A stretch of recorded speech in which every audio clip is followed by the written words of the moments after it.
What does your imagination look like when no one tells you what it should be? Welcome, everyone, to a space where age dissolves and imagination takes the lead, where whether you are 13 and just discovering the thrill of color or 65 and rediscovering the quiet joy of creativity, you are invited to experience something deeply human, something unstructured yet meaningful, something that doesn't ask for perfection but instead celebrates presence. Because today we are stepping into the world of abstract art, where ink flows like thought, paint breathes like emotion, and your imagination becomes the most powerful tool you will ever hold. So take a moment right now to settle in, to look at whatever surface is in front of you, your canvas, your paper, even a digital screen, and understand that what you are about to create does not need to resemble anything that exists in the outside world. Because abstract art is not about copying reality. It is about expressing what cannot always be spoken.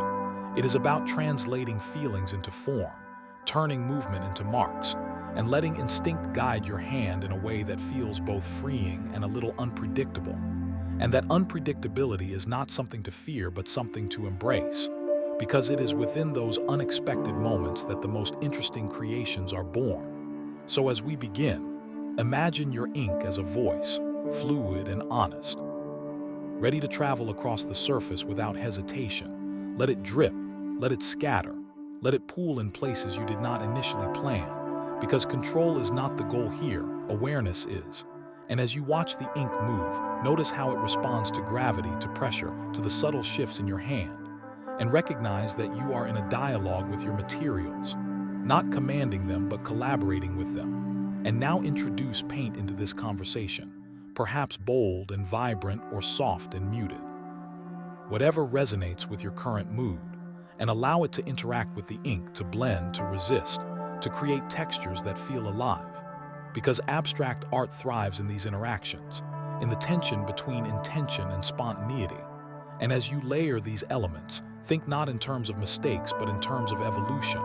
Every mark you make is part of a larger story unfolding in real time.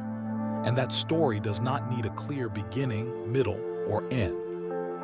It simply needs your willingness to continue, to stay engaged, to remain curious. And if at any point you feel unsure, if you find yourself wondering whether what you are doing is right, pause and remind yourself that there is no single correct path in abstract art. There is only your path, shaped by your experiences, your emotions, your unique way of seeing the world, and that is what makes your work valuable. Not its resemblance to something familiar, but its authenticity. So keep going. Add more layers, scrape some away, tilt your canvas. Use unconventional tools if you feel inspired, your fingers, a piece of cloth, the edge of a card, because creativity does not thrive within rigid boundaries. It expands when given permission to explore. And as you continue, pay attention to how the composition begins to take on a life of its own, how certain areas draw your eye, how colors interact to create depth or contrast, and trust your instincts as you respond to these developments. Because abstract art is as much about seeing as it is about making. It is about recognizing when to add and when to stop, when to intensify and when to let things breathe. And that sense of balance will come not from rules but from experience, from allowing yourself to engage fully in the process without rushing toward a finished result. And remember that this is not just about creating something to look at. It is about creating something to feel. Something that resonates on a level that words often cannot reach. And for those of you sharing this journey with others, perhaps watching this as part of a community, a classroom, or simply alongside friends or family, know that each of you will arrive at a completely different outcome, even if you begin with the same materials.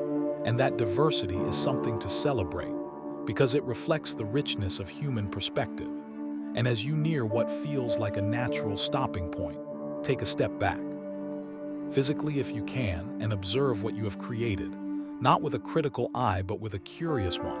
Ask yourself what draws you in, what surprises you, what emotions emerge as you look at your work, and understand that your interpretation is just as important as the creation itself, because abstract art does not dictate meaning, it invites it.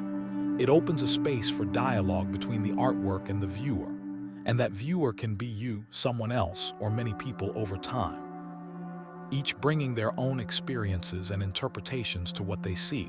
And that is part of the beauty of this form, its ability to remain open, to evolve in meaning depending on who engages with it. And as we come to the close of this session, carry this mindset with you beyond this moment. Remember that creativity is not confined to a single activity or medium. It is a way of thinking, a way of approaching the world with openness and curiosity. And whether you return to abstract art again or explore other forms of expression, let this experience remind you that you are capable of creating something uniquely yours, something that does not need validation to be worthwhile, something that exists because you chose to bring it into being. And that choice, that act of creation, is powerful in itself. So thank you for being here, for allowing yourself to explore, to experiment, to step into the unknown with courage and curiosity. And most importantly, for giving your imagination the space it deserves to unfold.